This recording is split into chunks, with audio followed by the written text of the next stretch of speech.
Today's webinar focuses specifically on career transitions in the gig economy. So we will explore the complexities and challenges involved in navigating careers within this sort of evolving landscape. And so we have a panel of 4 speakers with us today, and they're going to present their research or recent research on topics such as job security within changing political and legal environments, dynamics of skill acquisition, and the impact of the gig economy on broader employment opportunities. Before we begin, I would like to thank my co-organizer, Dr. Andrea Lane, as well as our panelists for their valuable contributions and time. We really hope that today's discussion will generate valuable insights for you and spark, hopefully, further conversations among us. So as I mentioned, we have 4 presenters and 4 papers or 4 presentations. The way this is going to go is that we will do each presentation, which will be followed by sort of 1 or 2 immediate questions, and then we move on to the next presentation. But at the end of the webinar, we will have a proper Q&A for the whole panel. So we will have a discussion with the whole panel. Just so you know, the session is being recorded. If you're not comfortable with being recorded, when you have a question, you can just use the chat box, and I will convey the question to the presenters. I think that's pretty much it. And so let me introduce our first panelist, and we'll go with that. So Dr. Desmond Tutu-Ayantimi is a senior lecturer of management at the Tasmanian School of Business and Economics in Australia. His research interests include HRM in multinational enterprises, technology and employment relations, cross-cultural management, and human resource development. So Desmond is going to discuss his recent paper co-authored with John Burgess titled Careers and Gig Work in Sub-Saharan Africa. So, and with that, Desmond, I will leave the floor to you. Thank you, Gokem and Andre, for creating this platform for me to share my research with John. We've been doing, so let me just share my screen. Can you see my screen? Okay. Yes, we can. Yes, we can. Yeah, so we've been working on careers and the gig economy in Sub-Saharan Africa, and considering that there is some contextual and institutional differences between Sub-Saharan Africa and Western countries. So we do see that distinction also play out when you look at careers within the gig economy. So basically, we all know that gig work covers many different arrangements of business and employment.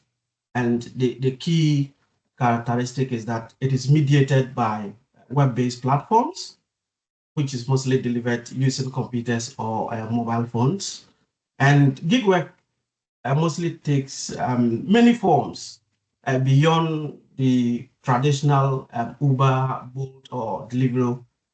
We can also talk about online freelancing, crowdsourcing work, and also micro tasking. With all these forms of gig work, the key characteristics are that they are mostly short-term in terms of engagement, and they are task-specific, and mostly they use digital platforms to allocate the work and also be able to deliver payments. And these platforms encompass services ranging from skilled freelancing arrangements, semi-skilled work, businesses purchasing skills. In looking at the magnitude of gig work within the global economy, you can see that recent statistics does put an estimated $500 billion to the global economy by 2024. And approximately we have over 435 million gig workers worldwide, though this number might not be the true picture of the number of gig workers that we have in the world due to the challenges in terms of data. And in the US alone, you have over 75 million people currently engaging in freelance, representing quite a huge number, 48% of the overall workforce. And 89% of companies did indicate that they have interest in using freelance talent over the next 5 years. But in the case of Sub-Saharan Africa, it's very difficult, though we are seeing significant improvement in the number of gig workers across the region. But because of the lack of data, it is usually very difficult to be able to approximate the total number of gig workers within Sub-Saharan Africa. So in looking at these statistics, it indicates that the days of jobs being limited to full-time positions within a single organization are gone. And independent work now accounts for almost as many roles as traditional payroll jobs across many organizations. So this shift is not showing any signs of slowing down. So it tells you that Uberization of work isn't just a trend, it is the future of work. Now, the question is, what is driving gig work, the interest or the rise of gig work? And from the employer point of view, it is an opportunity to be able to attract talent. So you have opportunity to be able to freelance talent and also be able to make savings and also to rely on specialized skills on demand. Whilst for gig workers themselves, they are choosing to ditch the conventional office jobs in favor of the self-directed freelancing due to a number of reasons. We've seen gig workers talk about the flexibility that it comes with, the potential to be able to earn extra income, almost similar to full-time job or even earn more than what traditional jobs could offer. And also the opportunity for career control and purpose. So people are able to choose their own clients and projects that they want to work. So there is high level of flexibility for gig work as they themselves prefer such opportunities. Now, how do we construct a career in this kind of environment? And we know that traditionally, career development literature was significantly linked to a formal economy, mostly viewed through the lens of human capital theory. And in that space, career is mostly seen as a sequential process that links education and training to continuous employment engagement within an occupation, industry, or a specific organization. However, in recent times, we know that this definition of a career does not fit those who are self-employed or independent contractors who mostly operate outside the umbrella of a specific organization.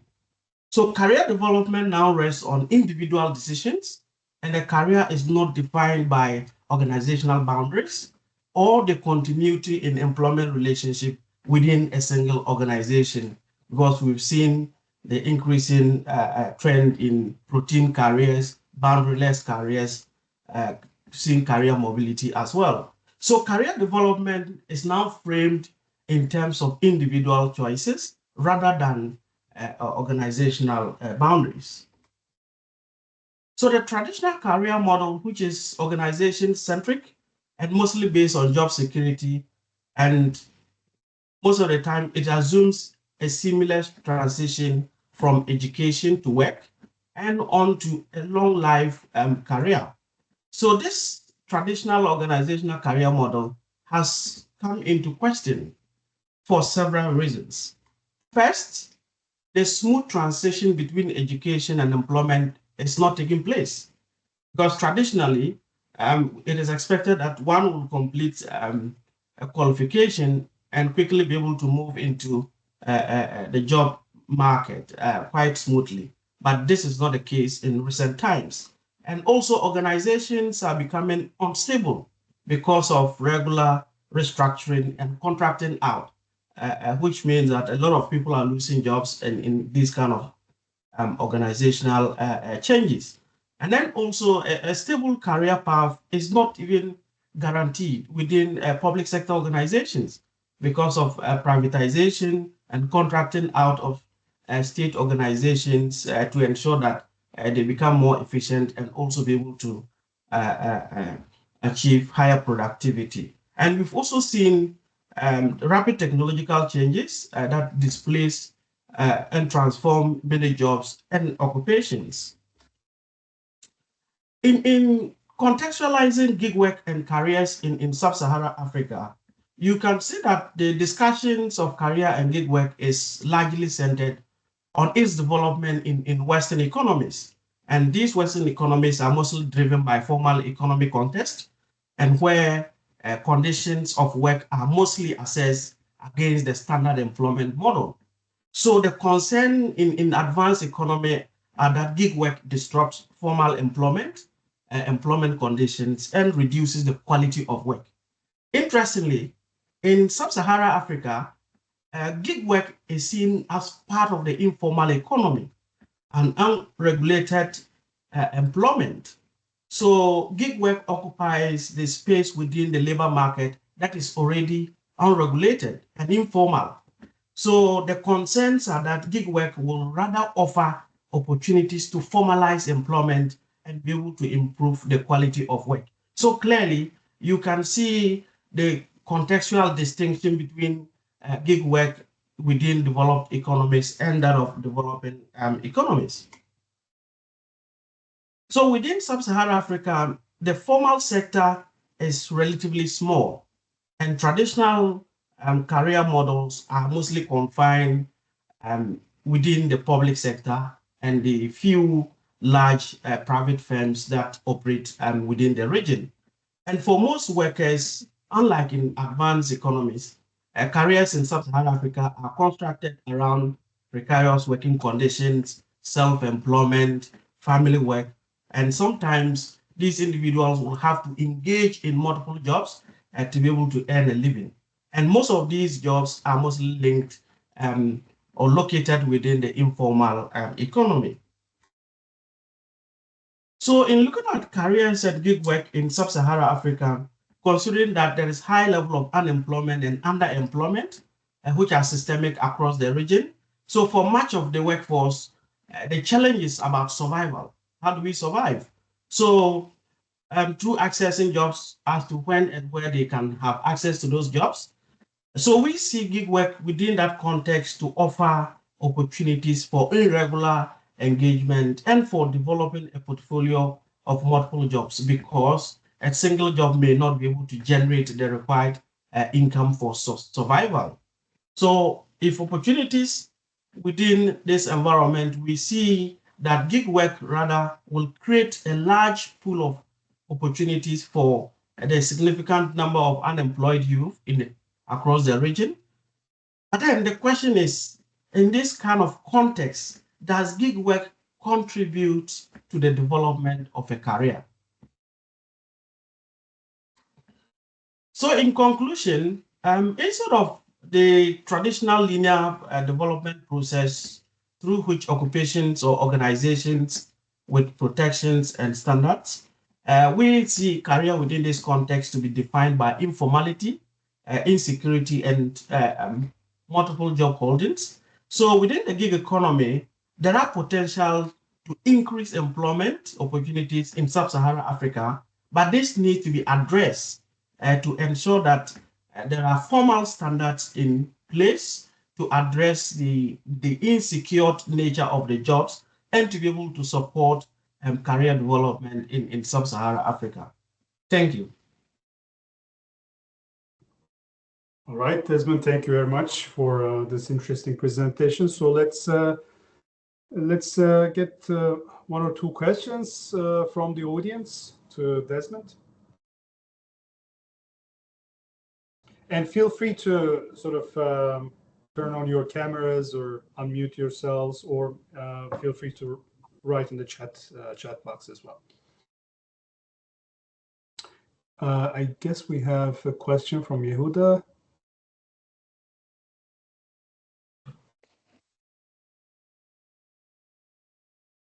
Yehuda? Okay, yes, thank you very Yeah, much. thank Really interesting and relevant presentation. One text that I would like to make here is the issue of formal versus informal, legal or illegal. And I think that in general, it should be taken that we need to move to more formal, because gig is work and is formal. And if some nations or regions will decide that they are working only informal, there will be no taxes, there will be no input for future education, etc.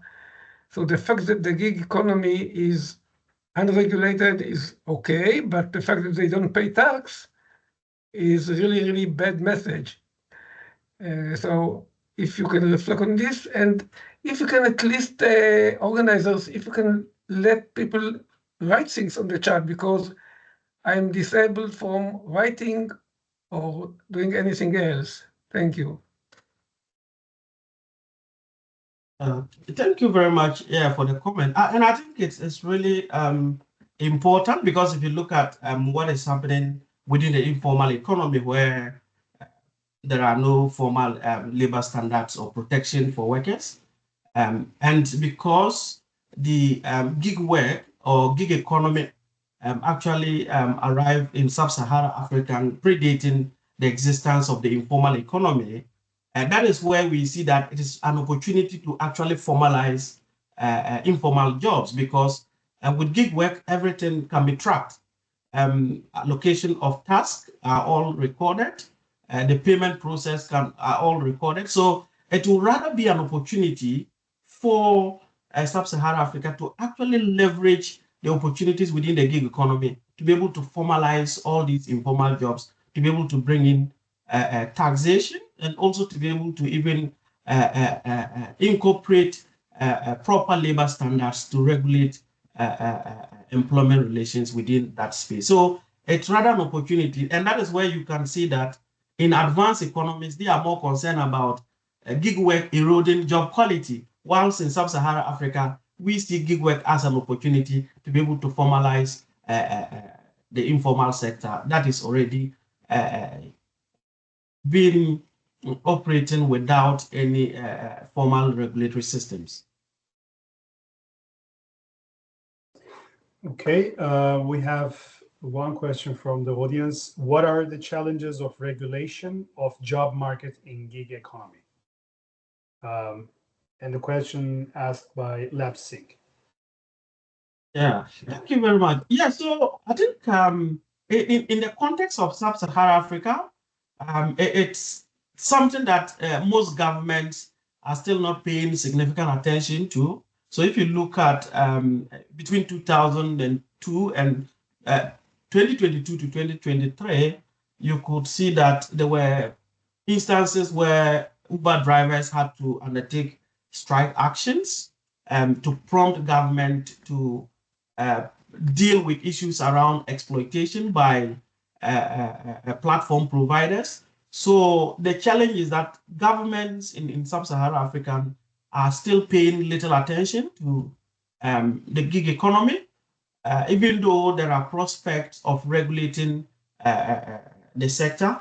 Then the other challenge is the lack of unionization within that space, especially within the gig economy, because they operate within an informal sector where unionization is very low in that kind of space. So it is challenging for workers to be able to mobilize and have a voice to be able to push for more regulation in the sector.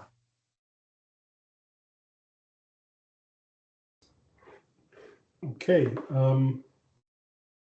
we have one comment. It is amazing to see how the global carrier ecosystem comprised of several subsystems, and the sub-Saharan case is a case of such intriguing sub-ecosystem, the relationship between those sub-ecosystems worth scholarship attention.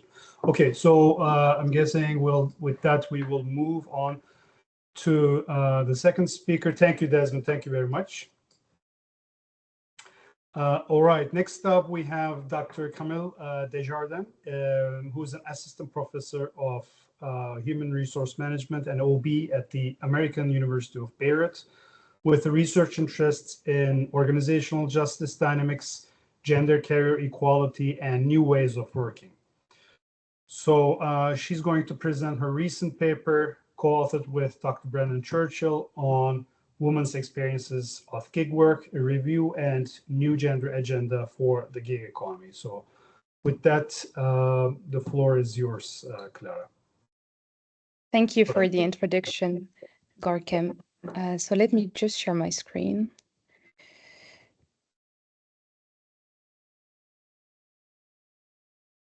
I guess you should be able to see the screen now. The slides, yes, I mean. Yes, we see the screen. Thank you. Amazing. Good morning, good afternoon, good evening, everyone. My name is Camille Desjardins. As Gorkem said, I work for the American University of Beirut, and the conceptual paper I'm about to present today is co-authored with Brendan Churchill from the University of Melbourne. We worked on women's experiences of the gig work, therefore taking a gender perspective on the gig economy. As mentioned by Desmond already, we know that the gig economy has followed a sharp rise over the years, and this trend is set to continue over the coming years. And unlike traditional employment, gig work is usually described as encompassing either project or task-based compensation, temporary labor, and a certain level of flexibility in the execution of the work. Much of the research on the gig economy today has either been conducted among men, because it has mainly focused on taxi drivers, delivery workers, which are predominantly men, or has not adopted a gender perspective on the topic. However, we observe that women are increasingly turning to this new form of work. And for example, across the USA and Europe, women represent between 38% and 50% of the gig economy workforce. And recent research suggests that women's experience of gig work may be completely different from men. For example, we already observed that they're more likely to experience sexual harassment, and they also face a gender pay gap also in the gig economy.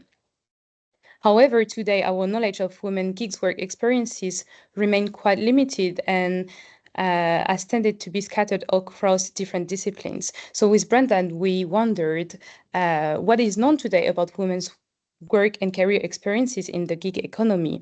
And to try answering this question, we conducted a systematic literature review of 420 papers.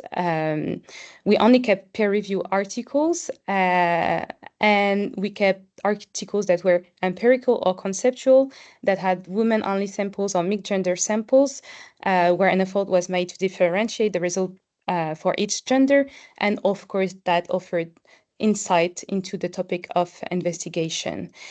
Of course, we analyzed each article, but to give you an overview of the articles we had in this review, most of them were empirical and cross-sectional, and most studies were conducted in North America and Europe.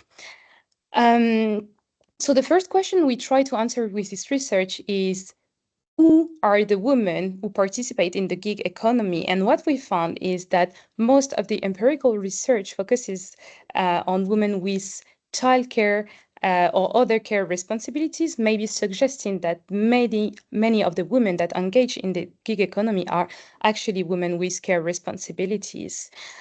We also observed that gig work is often taken by vulnerable people, such as racialized and migrant individuals. And this makes sense because there is a lack of regulation in the gig economy, and it's also associated with high precarity and instability that not everybody would want to engage with.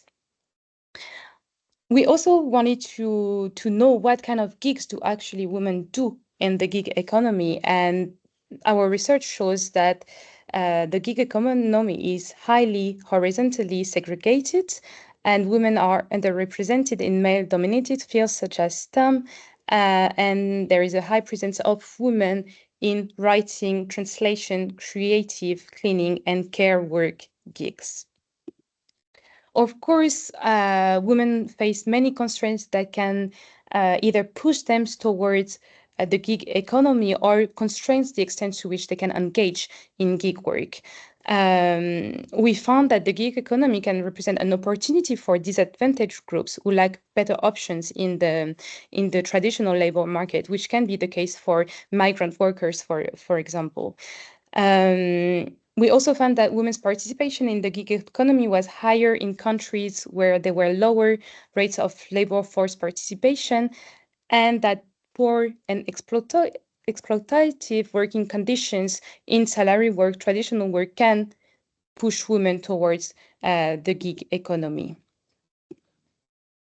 They also face constraints related to socio-economic factors, and we found that in the studies that we reviewed, many women follow traditional gender roles at home, actually, which constrains them in the extent to which they could engage in work because they had care responsibilities that they needed to meet. Some of them also face family pressures, could restrict their work opportunities, and some needed their family approval to be able to work. In some countries, such as India, for example, women also faced a gender digital divide whereby they didn't have as much access to digital tools as men, and specifically to a phone, which of course impacted the extent to which they could engage in gig work, not having access to the platform directly on their phones that they didn't have. We also wanted to know what were the motivation of women to turn to gig work. And we found two main drivers. And the first one, the most important one, was spatial temporal flexibility. Women wanted to have the possibility to choose when, where, and how much to work. And this matches really well with their care responsibilities, of course. Another motivation was financial considerations. For women, some wanted to gain financial independence, and some wanted to increase their income. We also looked at what are the actual women's experiences of gig work, and one theme that we identified in this review that was really important was related to work-life balance, family, and care. And some studies have suggested that women have a better work-life balance when they engage in the gig economy because they can actually manage their time or put some strategies in place that would work for them. However, other studies have shown that they still encounter work-life conflict, especially due to the overtime that they have to do. You know, the platforms often push workers to work long hours, to work at night, on the weekend, so that could create work-life conflict for these women, and could also blur the boundaries between work and home life for some women who engage in gig work at home. It was also difficult for some of them to switch off from work because the platform really encouraged the workers to work long hours and be available at all times. And this is reinforced by the fact that there is high competition on this market. We also found that women encounter wage penalties, as I said before, and we found evidence of this across sectors of the gig economy and across countries. And this dynamic was reinforced by the COVID-19 pandemic, as illustrated by a study conducted in Australia. Today, women earn as much as 58% less than men in some sectors of the gig economy, and they also face greater precarity than men in the forms of income fluctuation, low revenues, and job uncertainty. Some of them engage in strategies to try to navigate this precarity, for example, by working longer hours, foregoing holidays, taking additional jobs, but also trying to train themselves to upskill and also develop their network to have more work opportunities. Like in traditional employment, unfortunately, women in the gig economy are not immune to gender bias, and this is reinforced by algorithmic reward, the algorithmic reward system that tends to disadvantage women because it rewards workers who work long hours on the weekend, at night, and also that goes to unsafe areas. And because many of the women that engage in the gig economy have care responsibilities, they may not be able to work at night or on the weekend. And because some of them experience sexual harassment, a risk of being assaulted, they also try to avoid going to unsafe areas. Do women actually face a selection and evaluation penalty or premium in the gig economy? We found evidence of both. Taken together, the results of this research shows that they tend to experience penalty in male-dominated jobs in terms of selection, but can experience a small premium in female-dominated jobs, such as language instruction, for example.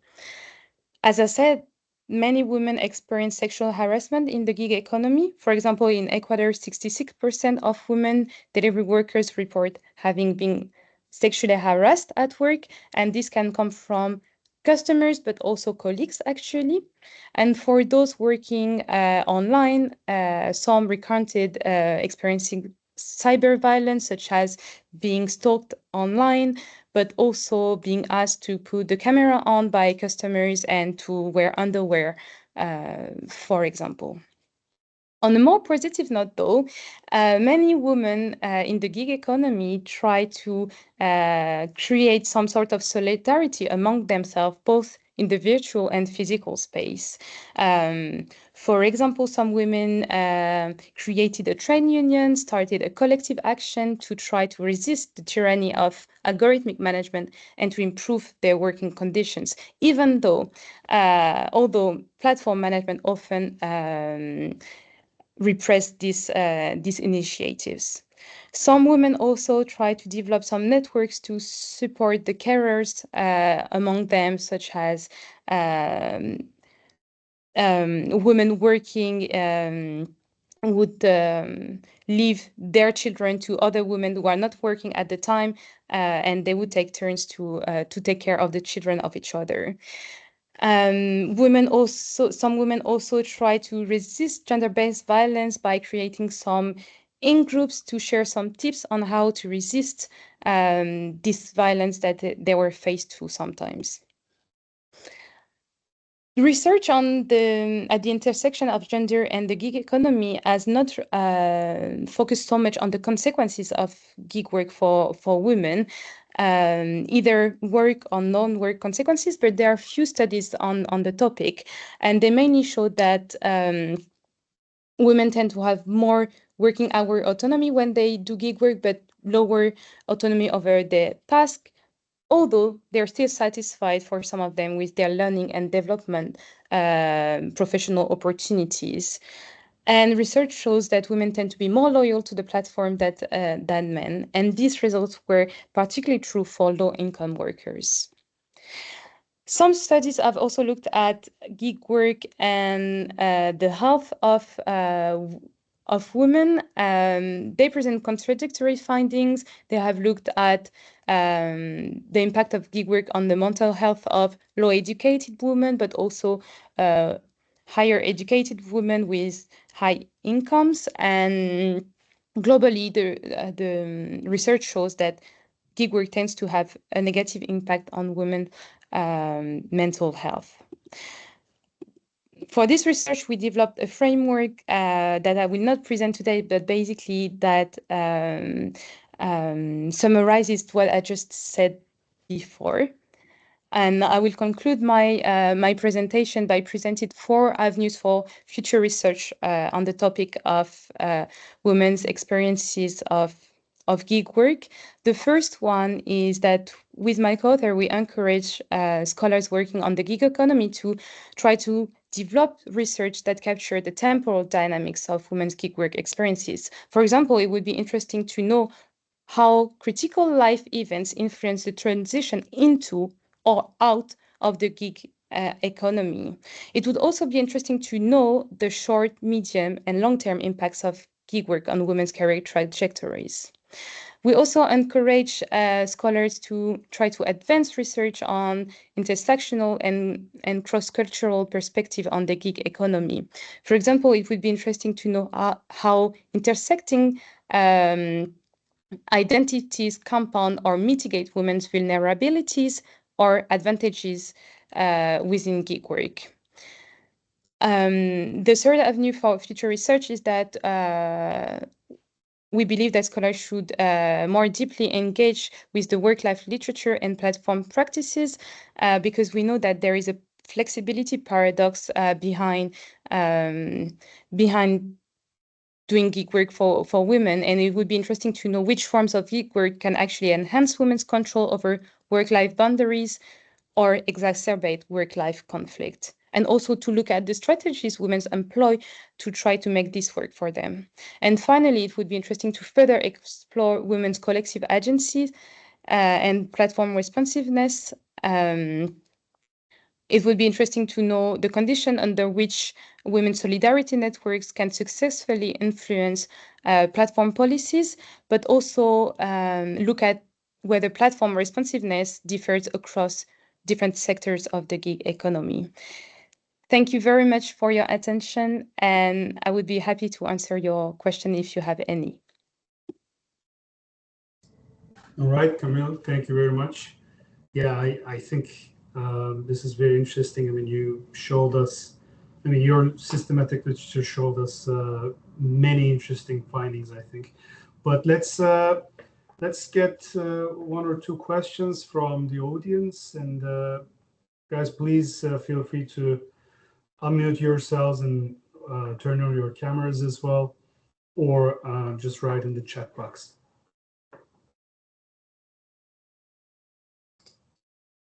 Hi, can you hear me?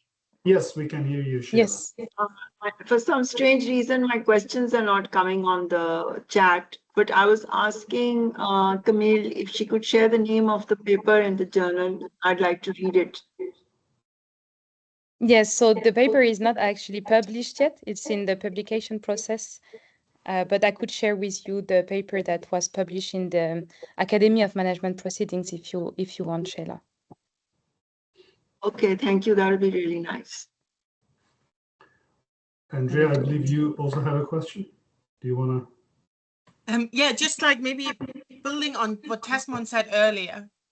Do you see like the significant geographic differences, like let's say between the experience of women in Europe versus the Middle East versus maybe Africa?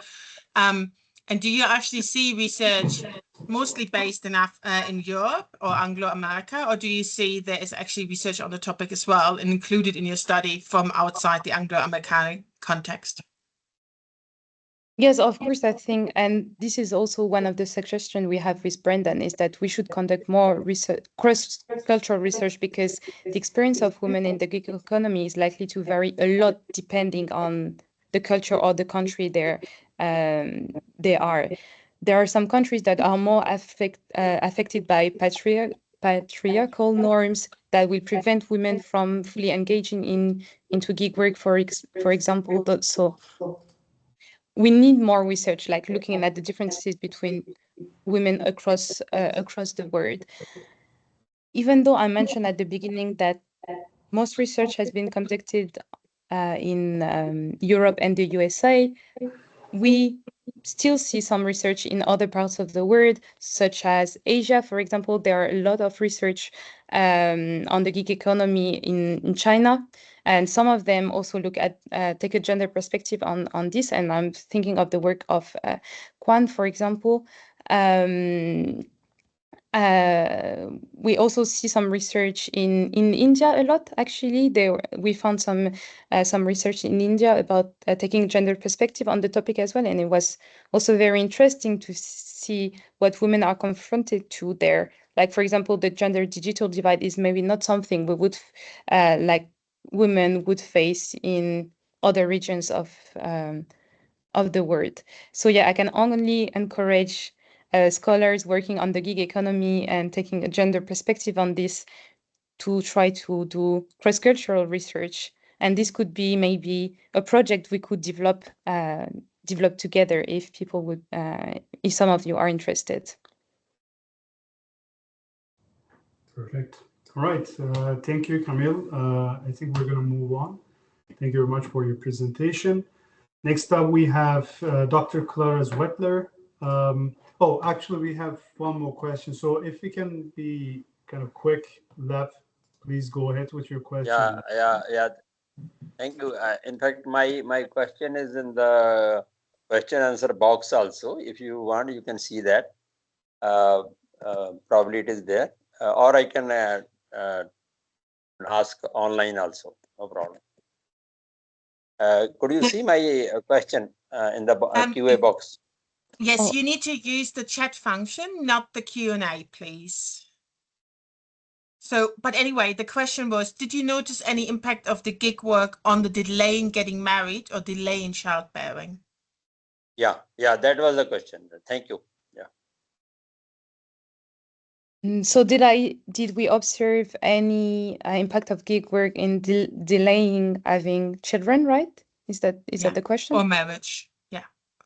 Yeah, well, actually, no, we didn't have any evidence on this in the papers that we reviewed so far, no. But I think, yes, I think that would be very interesting to actually take temporal perspective on the on this, because we want to know, like, what are the critical events that can influence women deciding to go to gig work, or maybe deciding to delay yes, getting married or having children, or like other important potential events in their life. But no, unfortunately, we have not been able to review any article on this. It's still it's still very much developing research stream. Yeah, that's true. I think it can be included in your future work for the research. But in general, Yes. it is seen that as and when this market is opening for female kind of jobs, there is a general.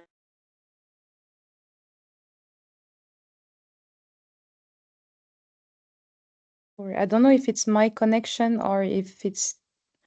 No, he got delayed. Okay. Yeah, we're running. But maybe behind Go can be moved on. That's a general observation. Okay. Yeah.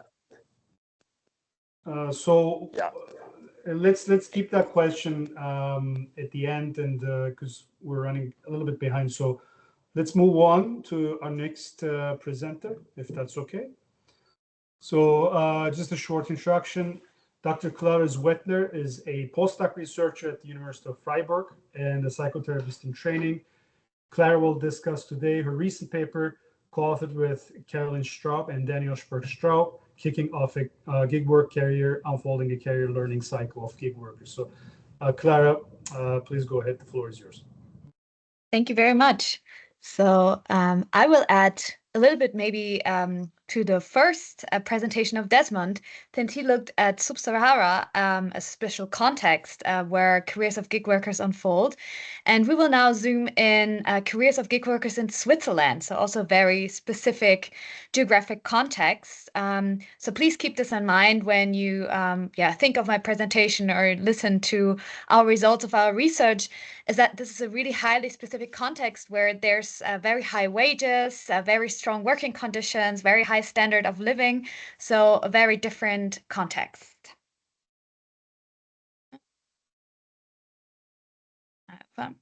But as we heard already, I won't go in so deep into this, but the career paths of gig workers are way more complex than more traditional ways of working. And the workers really shift from different organizations, positions, but even occupations, almost, also in a year maybe. So there's a lot of flexibility happening, a lot of shifts in content of work also. And another thing is that the gig workers are highly responsible for their own career planning. So like in traditional work, we have the organization, or we have our leaders that look out for our career planning, or where we would go in the future. However, in gig work, it's really my sole responsibility to decide where do I want to go with my work, what are my career goals. And so since this is such a new context of working and kind of a new phenomenon, we asked ourselves, okay, or there's really a need to really look into the subjective experience of gig workers. So what are they telling us, how their career really is? So maybe we just talk about that it's so different from the outside, but maybe they experience it just like a normal job or a normal career like everyone else. So we were driven by our question, how does the initial career development of gig workers unfold?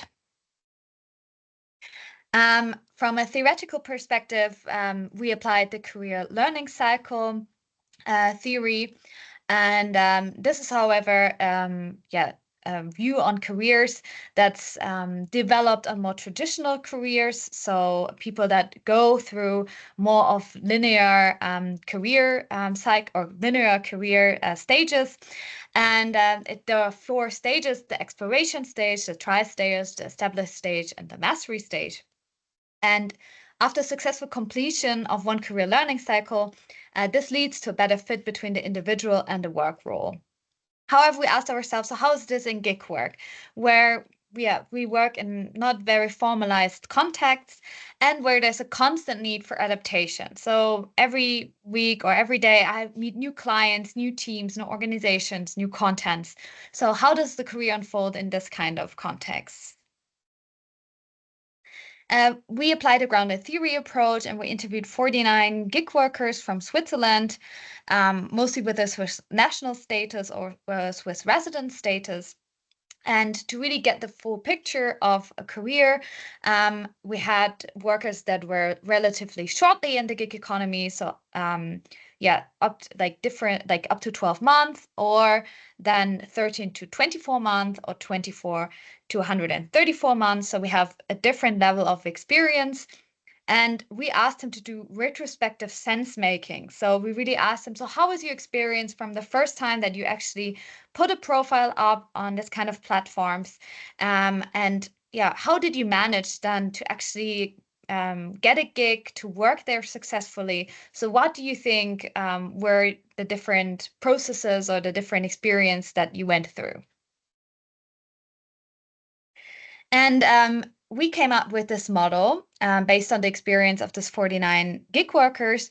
We can see we have 4 stages in the gig economy: the establish, the embed, and the expand stage.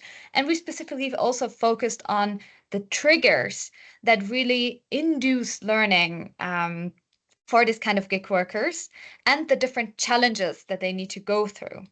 I will zoom into this now following. So at first, the established stage, the gig workers told us that in the beginning, they were really enthusiastic and excited for these easy job opportunities. However, they really easily find out that there's also frustration going on due to constant rejections. So they try to apply for a gig and then it kind of doesn't work. And the challenge that they go through is that they don't have enough ratings, so feedbacks from clients on the website to kind of get noticed so they can really show what they can do or the skills that they can offer. And since they cannot show what they can do, it's really hard for them to actually score their first gigs. So how do they engage with this kind of challenge? They explore the platform. They're actively searching for gigs that fits their skill set, and they're also kind of experimenting with gigs. So what do my clients want? And also applying for gigs, trying to also look what the other people are kind of doing on the platform. And the key learning of this stage is that they kind of get to know the platform functioning, how the algorithms work, if there are any on the platform, but also how the pricing is working. So what kind of prices can I ask? What are too high? What are too low? And kind of getting their first ratings. So one of our gig workers told us, for example, about the movie challenge. And when you start on a platform as a new person, it's very difficult to get the first project because you don't have any rating. The second stage is the embed stage. It lasts from 6 to 53 months, also depending on the gig worker. And it starts out with that the gig workers realize that they're in a really competitive environment.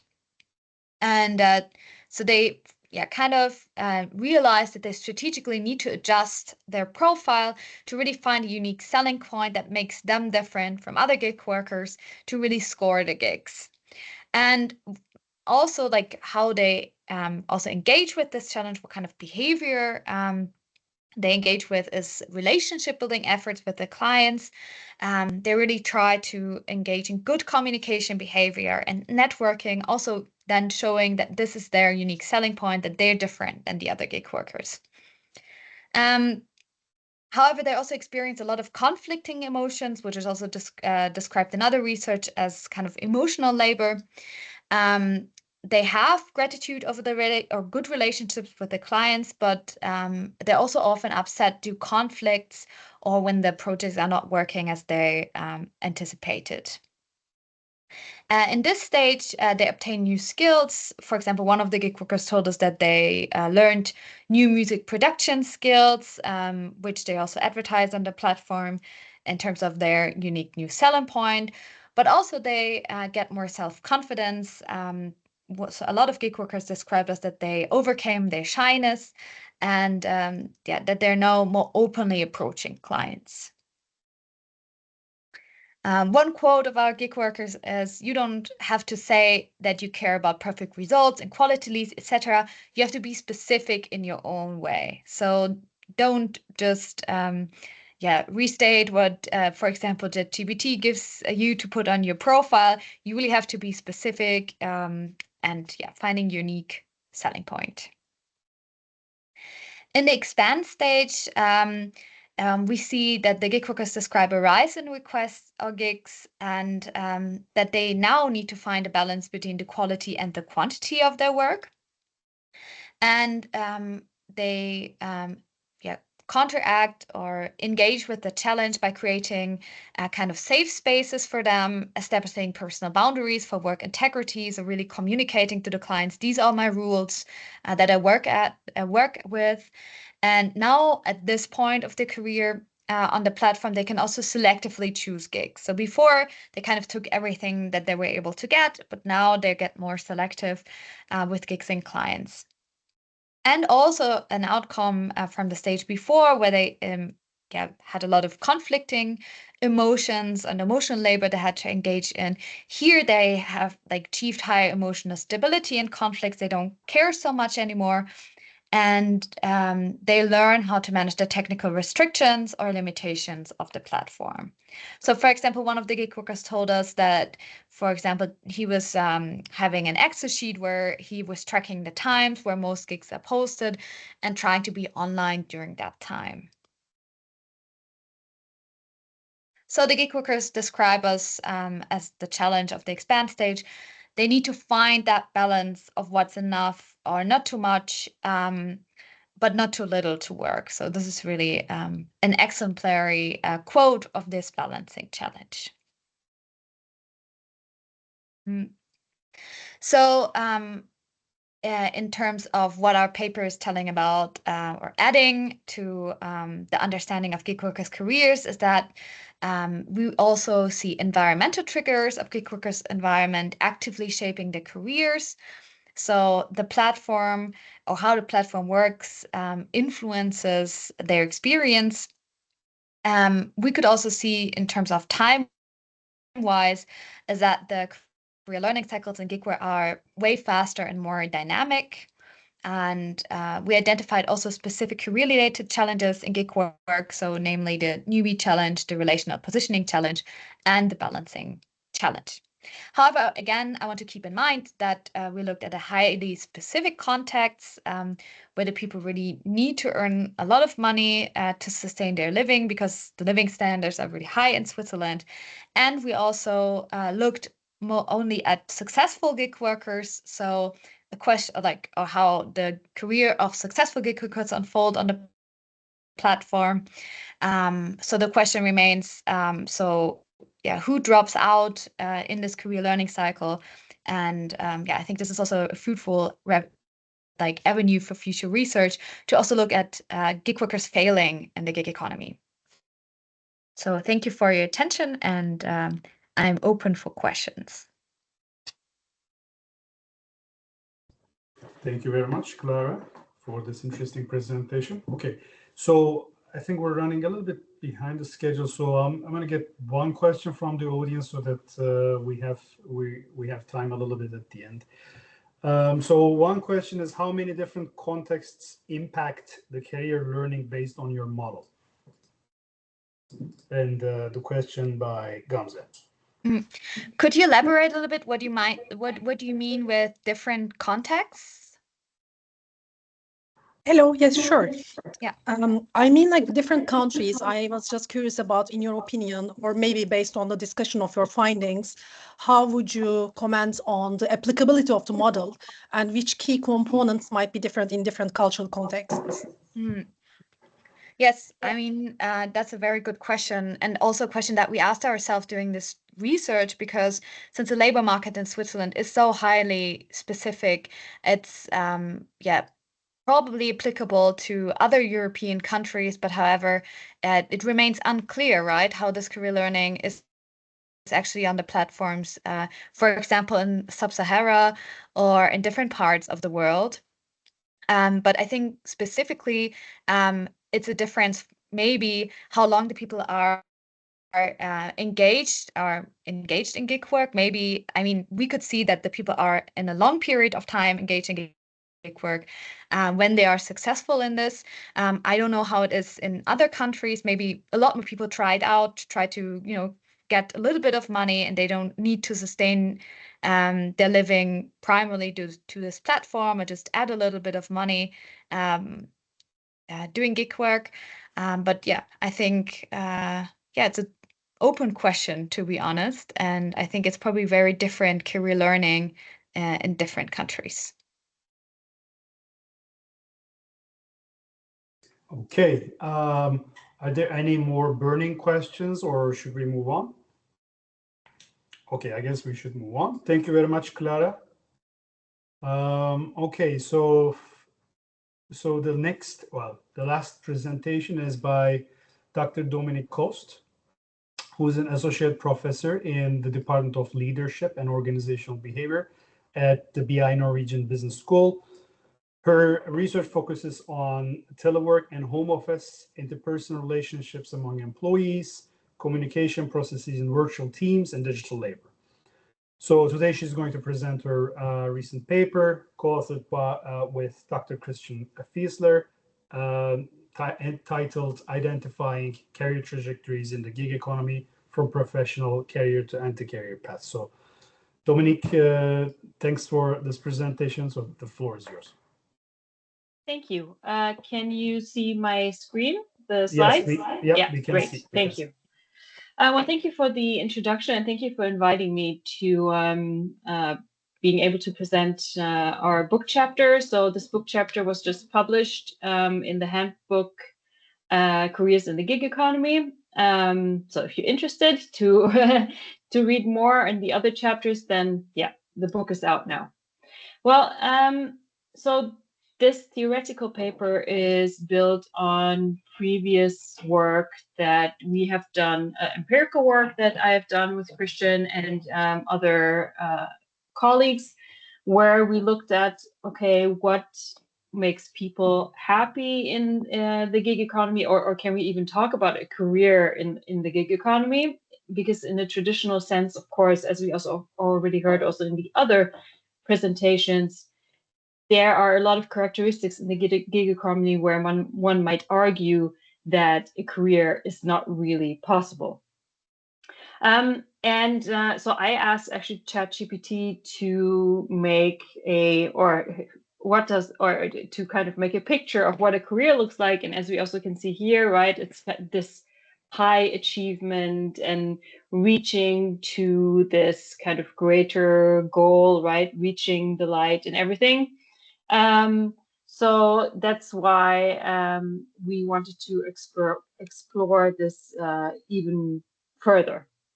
And in our previous work, we had found that there can be alignment or also congruence or incongruence, and that affects their career commitment. So, for example, if gig workers see their gig work as only a job, but they want a different career, then they have less career commitment, and they're also less unhappy with the gig work than if they see this really as an opportunity where they think like, yeah, this is a job, but this is also really aligning with my career goals.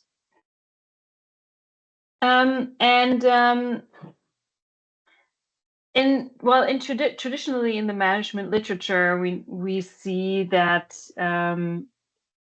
these or careers are often in standard work arrangements, but not that much explored in outside of standard work arrangements, and especially because platforms, they don't define gig workers as employees, as you already know, and then so there's also a potential here to explore or to really contribute to the management literature to look at, okay, do we maybe have to redefine what a career looks like, or redefine this definition of a career. Now,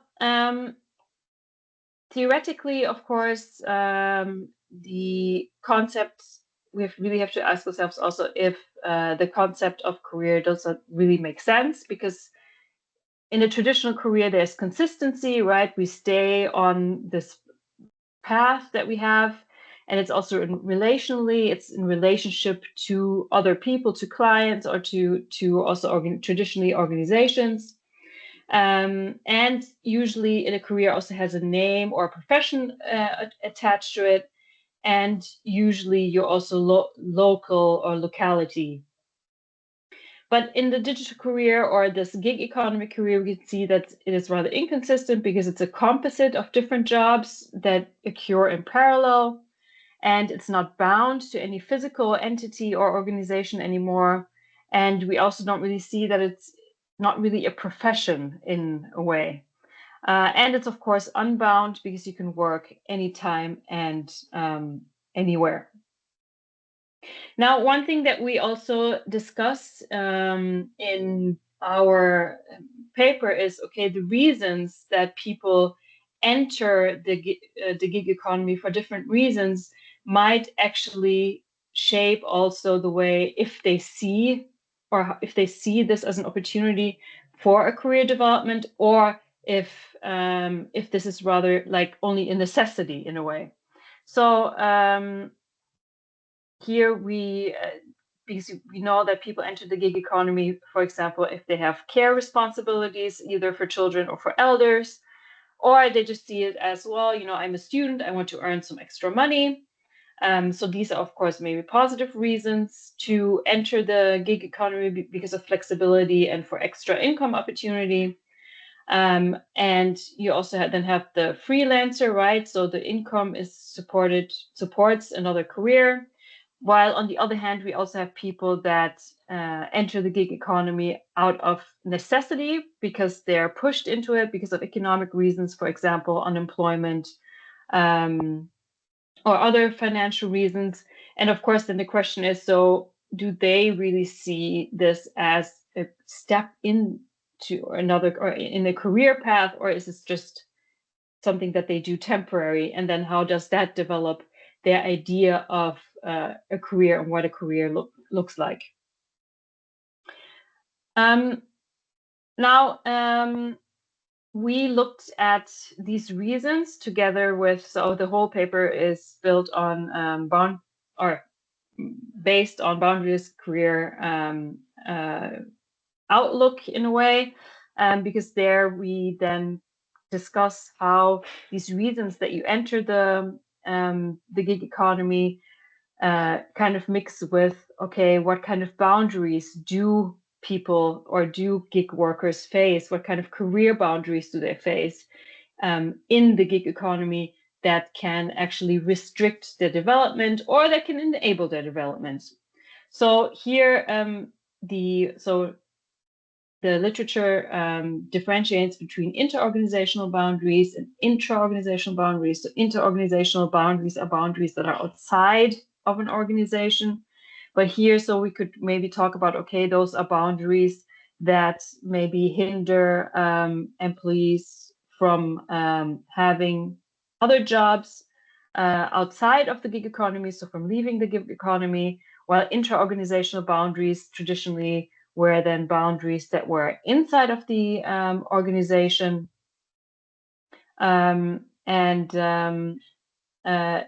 Here we can say, okay, these might be maybe then more boundaries in the gig economy that keep people from maybe moving to higher paid jobs or to more complex gigs in the gig economy.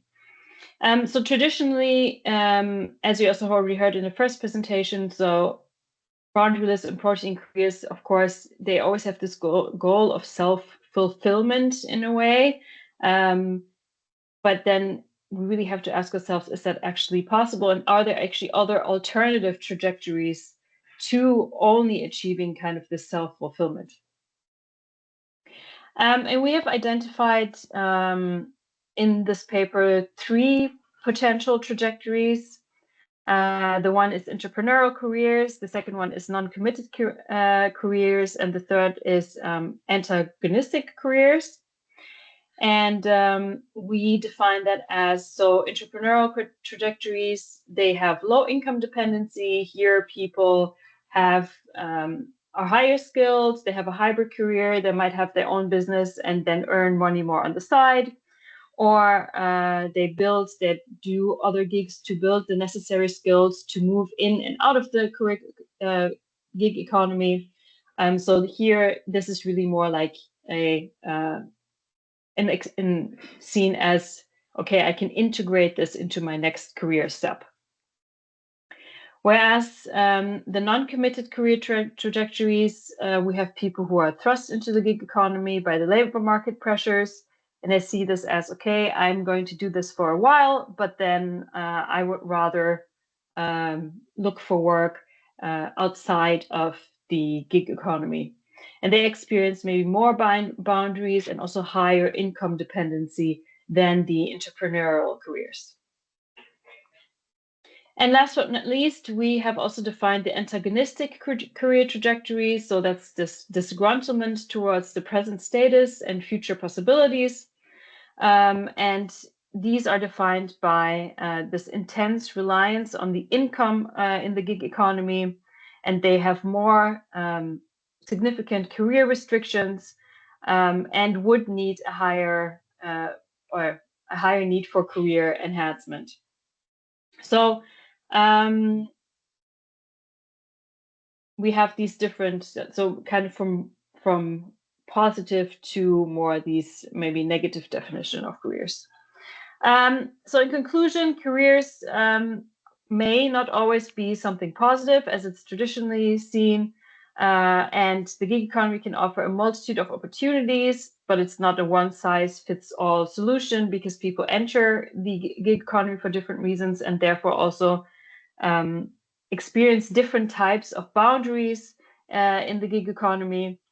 And this personal initiative and adaptability that theoretically boundaryless and protein careers require might actually not be experienced by all of the gig workers in the gig economy due to different reasons. So the future ambition of this is, of course, to explore these trajectories also outside of the gig economy and to explore this, of course, also empirically to see what is really out there. So thank you very much. All right. Thank you very much, Dominique, for this interesting work. So we have 2 immediate questions. I'll take those, and then I think we have enough time for a Q&A for the whole panel. So one question was from Dr. Lab Singh. Would you like to ask your question yourself?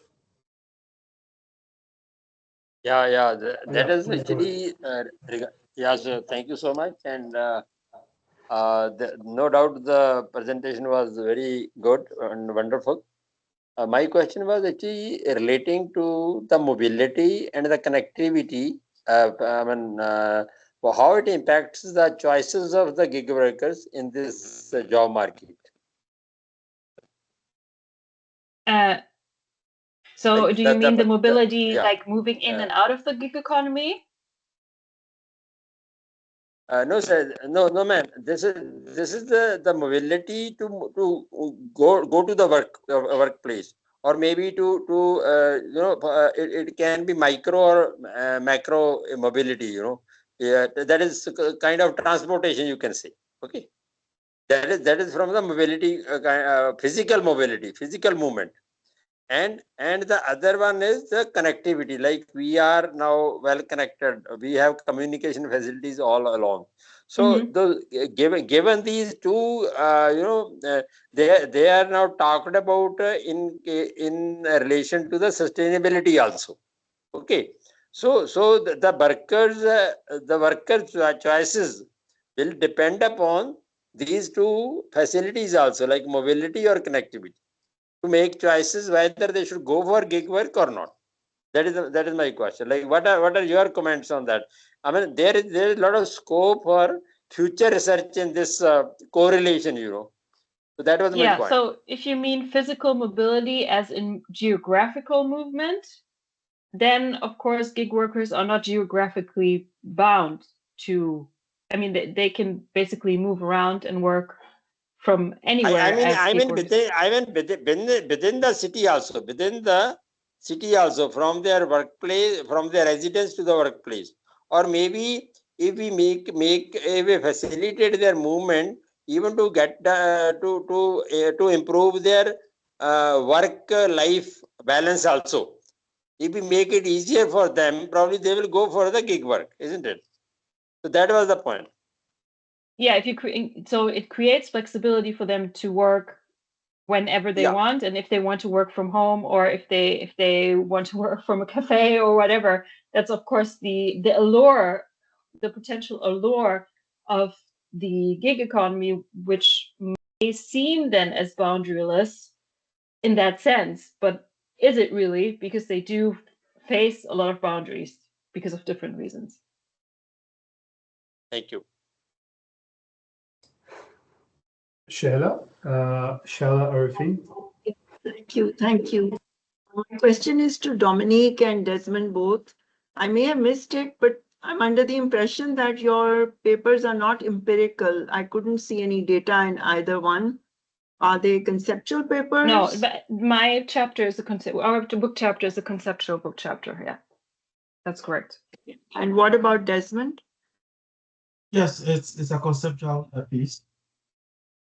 Okay, thank you so much.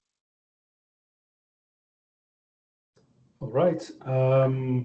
Okay, so I guess we'll open the floor for Q&A for the panel. Andrea, you have a question. Would you like to go ahead with your question? Sure. Maybe trying to connect some of the papers. So one is like Desmond and Dominique. Right, Desmond, do you see actually sub-Saharan African gig workers fitting into some of Dominique's potential categories, especially around, I think it was the third one, like the people who don't do it by choice, don't necessarily see it. Maybe Dominique, you can share that slide again, but while listening, Desmond, did you see your work fitting somehow into Dominique's new categories? Yeah, I do see some similarities, but then if you look at the nature of the characteristics of gig workers in sub-Saharan Africa, you see that they are mostly at the low end gig work. They are not the highly professional gig workers. You are very limited from that end. So they are domestic workers, Uber drivers. So you could see that a lot of it is centered on the low end gig work, which doesn't give them flexibility. And that is where the precarious working conditions comes in, and the absence of regulation then create that limited opportunity for them to be able to have a voice or to be able to get better working conditions. So there are similarities that you could probably map out Dominique's typology, which it's quite interesting to probably explore in detail and probably maybe situate within the sub-Saharan African context to see where that typology may be able to maybe applicable in that context.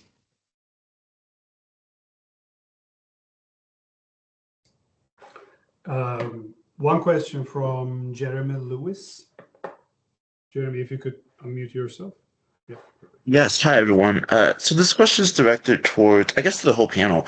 And so I think as we've been listening to the papers today, I think something that stands out to me is that, gig work has a wide variety of different experiences, right? So we're talking about people who are rideshare drivers versus professional skill work. And so I was curious about where do you guys see sort of the overlap between these career models and rideshare drivers versus highly skilled workers like Fiverr freelancers and people like that.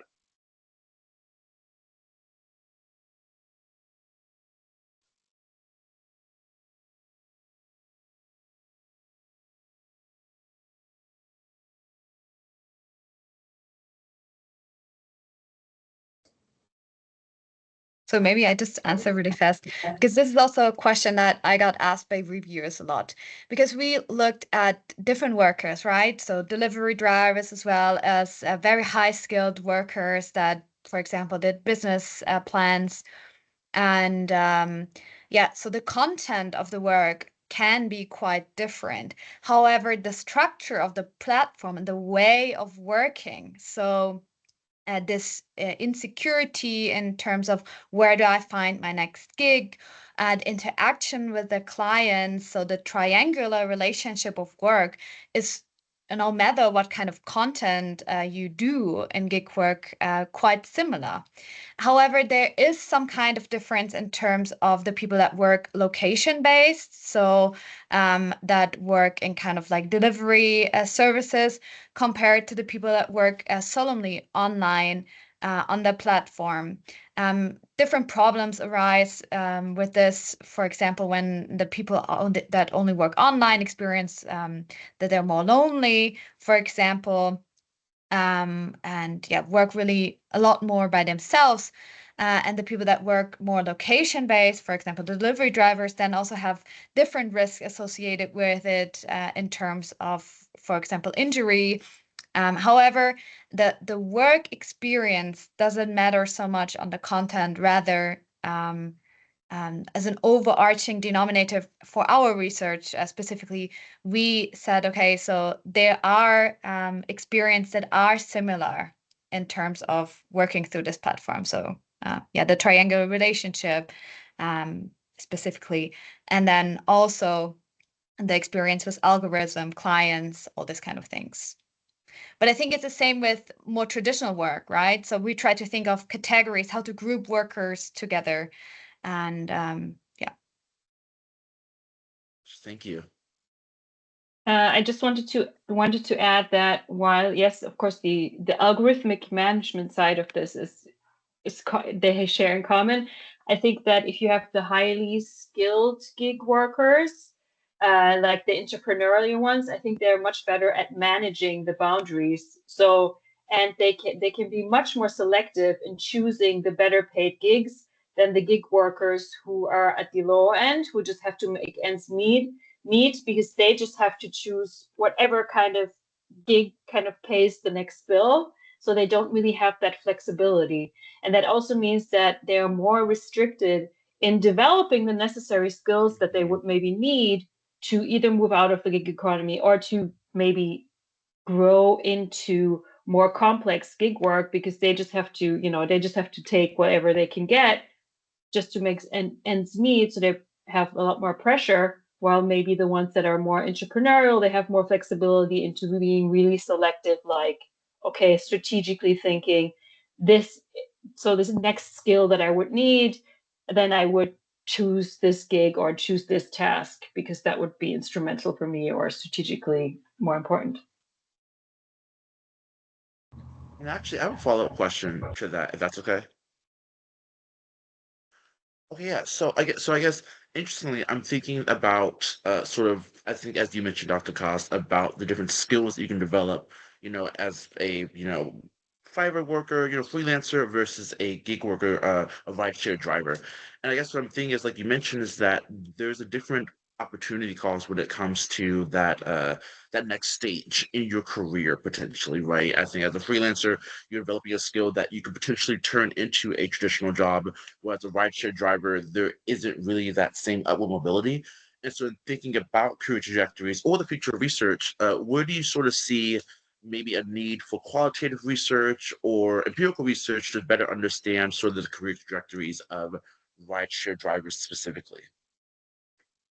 So even among rideshare drivers, there's this wonderful paper, and I'm blanking out of the title, sorry, but they actually report that even rideshare drivers that have developed into leasing out or renting out their own cars to other gig workers. So in that sense, I think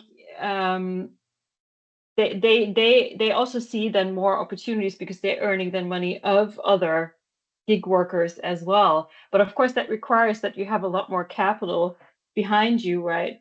Than someone who, and I think here maybe Clara's research comes in when you're in the beginning of this career, then you can't really maybe afford to buy your own car or anything. And then you might maybe rely on someone or borrowing a car from someone else who has that, and then also paying them and everything like that. So I think so in that sense, I think even a career as a rideshare driver is possible given the right kind of circumstances in a way, as I said. So yeah, so I think this is a really interesting anyway, and I think qualitative research, of course, I mean, I think to explore, in my case, the trajectories, I think qualitative research would be best in the beginning because we really have to explore what the possibilities are. We're like, is that really what can we find these trajectories that we have to find? Awesome, thank you.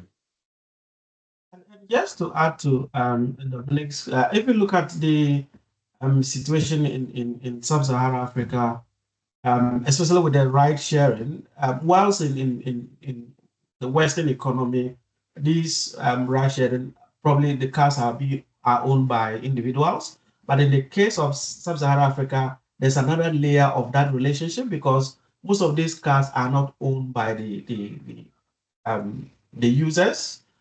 They are owned by individuals who are not really engaging in directly engaged in the activity, but they kind of buy the car, give it out, and then somebody will have to use it then to make sales, like the traditional taxi model, where you have a car that you give it out to somebody to be able to get returned. So it does bring another layer into that conversation. But then you need to be looking at the limited research in this space requires more exploratory studies, and that is where the qualitative research will be an opportunity to be able to look at new theoretical development and see how we could be able to explain some of these career trajectories of gig workers within the different contexts.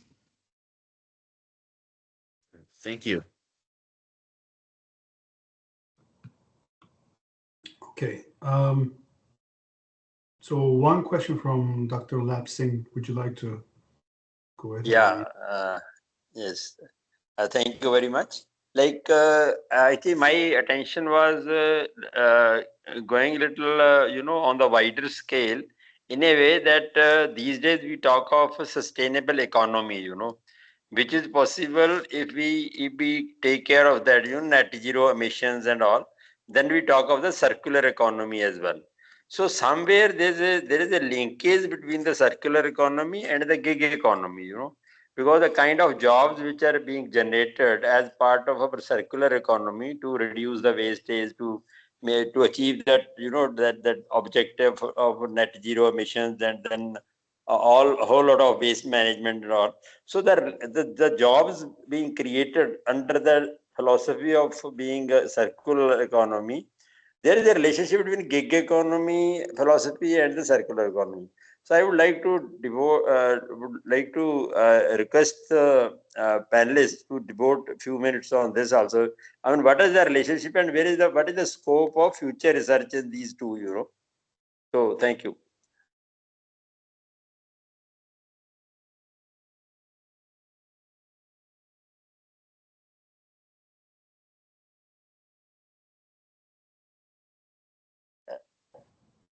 Am I clear, or should I?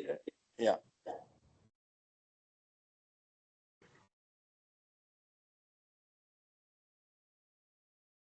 Yeah, I think it's really I a hope I am very clear. Yeah. yeah. So you are talking about the relationship between the circular economy and the gig economy, and Yes. whether yes, I think there is a relationship. Considering that the circular economy focuses on sustainability, and if we talk of sustainability, we might be looking at the three dimensions of sustainability: social sustainability, environmental sustainability, and that. And if you look at gig work, it does play a role in that space because we are looking at, especially in the context of sub-Saharan Africa, where jobs are already in an informal economy where you can't regulate them. There's no regulation, no social protection. They are working in a precarious environment, and then you have a situation where technology can be able to help you to track activities, platform providers, and also the kind of tasks that are assigned and payments. Then there is the opportunity to be able to look at how do we ensure that we integrate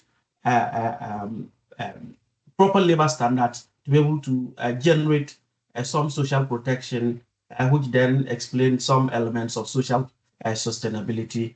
We also see technology even helping to contribute to environmental sustainability, where people can now sit in their homes and be able to deliver or complete tasks without having to move a car, which then talk about the carbon emission in that process. So there is a direct link between the circular economy and the opportunities within the gig economy to be able to drive sustainability in that direction. Thank you. Thank you very much. Okay, any other questions? I know we are out of time, but I actually do have one question specifically to Camille, but also I wonder what others think. And it's about the potential effects of this new thing, which is AI, right? I believe before the chat GPTs and so on and so forth, gig economy was the big thing that's going to change the labor market. Now it seems like the discussion is more focused on the effects of AI. So I'm wondering, Camille, you talked about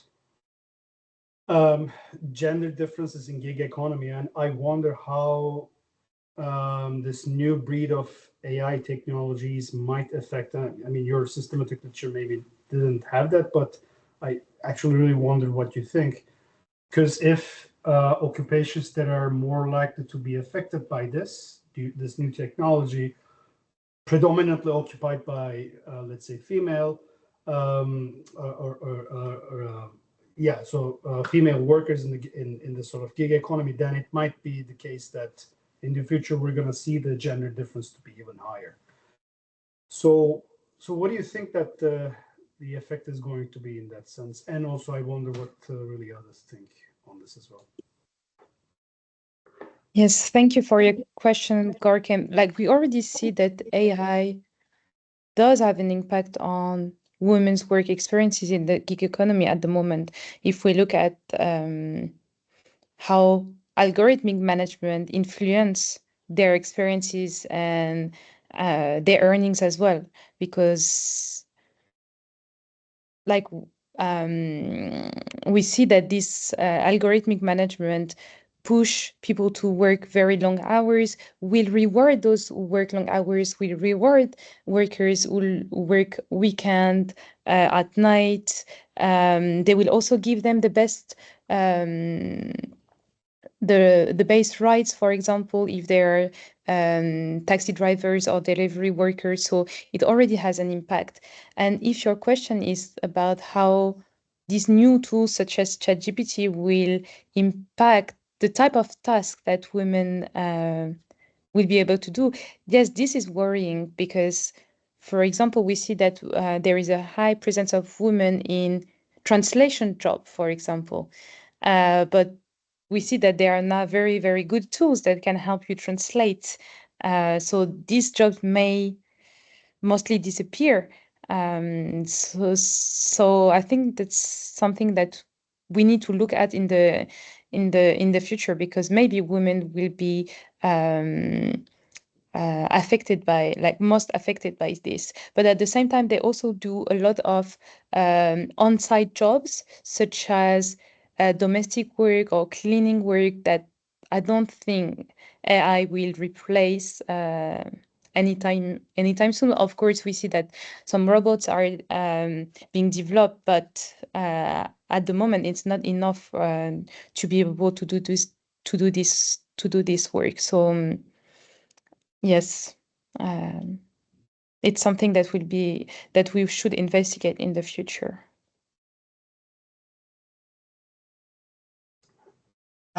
Just to add to Camille's point, I think AI should be able to help improve the employment experience of gig workers, and we are already seeing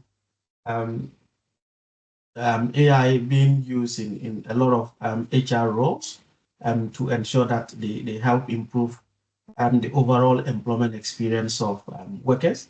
And we expect to see some benefits in that space, especially ensuring that